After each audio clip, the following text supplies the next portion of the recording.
Look at that, they even had instructions on how to be a lighthouse keeper. 24.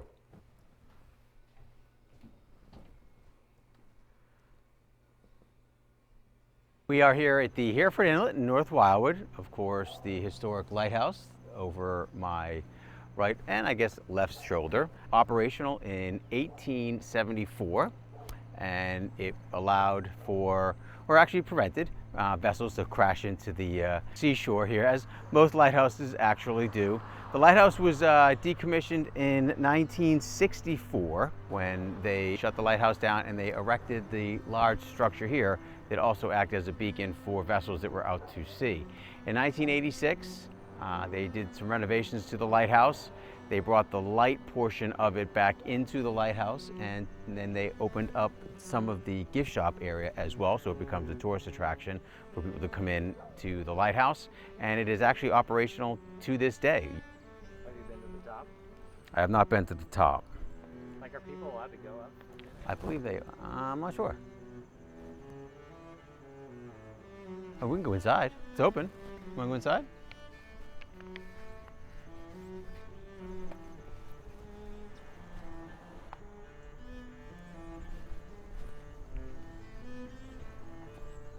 Oh, look at that.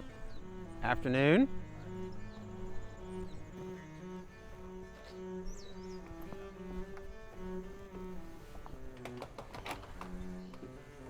Hi. Hi. Welcome. I've never been in here before. So the lighthouse was operational in 1874 and decommissioned in 1964, though they did put the tower that is outside that you can see, erected that in 1964, which still act as a beacon in place of the lighthouse. And then it looks like they renovated the lighthouse in 1986, and they brought back the light for the vessels in 1986. It was placed here in the lower area, and the lighthouse is now operational again.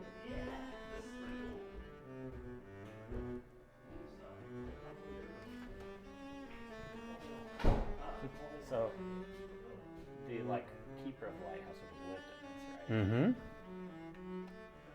So here is actually from 1766 to 1936, shipwrecks and surroundings of from here at the Hereford Inlet of the lighthouse that were run aground here from 1766 to 1936.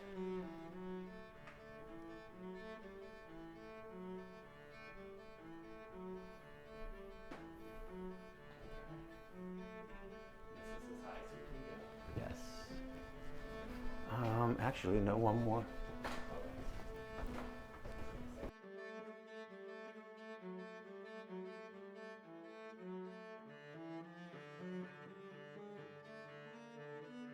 And here at the lighthouse, as I said, there is a gift shop and also a free tour.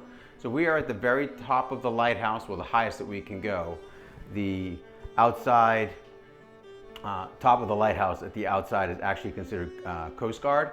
So we're unable to go up there, which would be this stairwell that goes up here to the top of the lantern. But it's a free tour. Come on in. It's very, very interesting. A lot of information, things you just never thought about.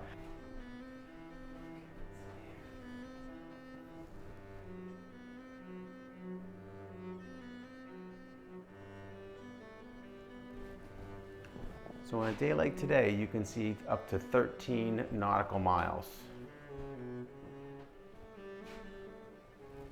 That's awesome.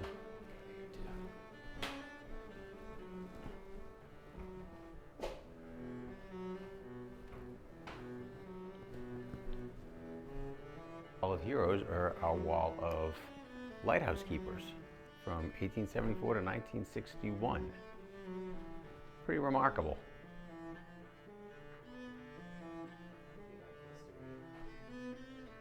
I love history. Yeah.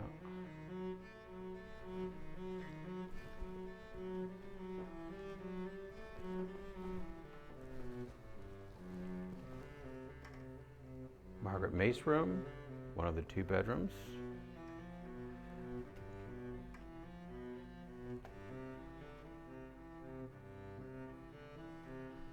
In 1986, the marine beacon that was on the iron tower was removed and installed in the lighthouse lantern.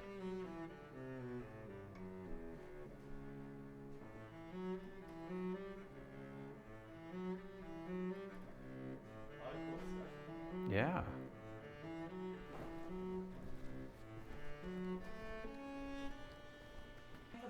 Yeah. I drive by it every day. I've never been in. How many times I'm on like First and Second Avenue selling houses? I'm looking for a lighthouse. Yes. Here you are. It's a great area for like whale hunters. Yeah. Fishermen, and It's amazing when you get the old aerial photos of like how it used to look, like on Second Avenue, like the First Avenue, just only 2-3 houses, how far the water would come up, and now based on how far away it is. Although now the water's coming closer, as far as there being no beach. right. I mean, it's a lot of it's man-made. Yeah.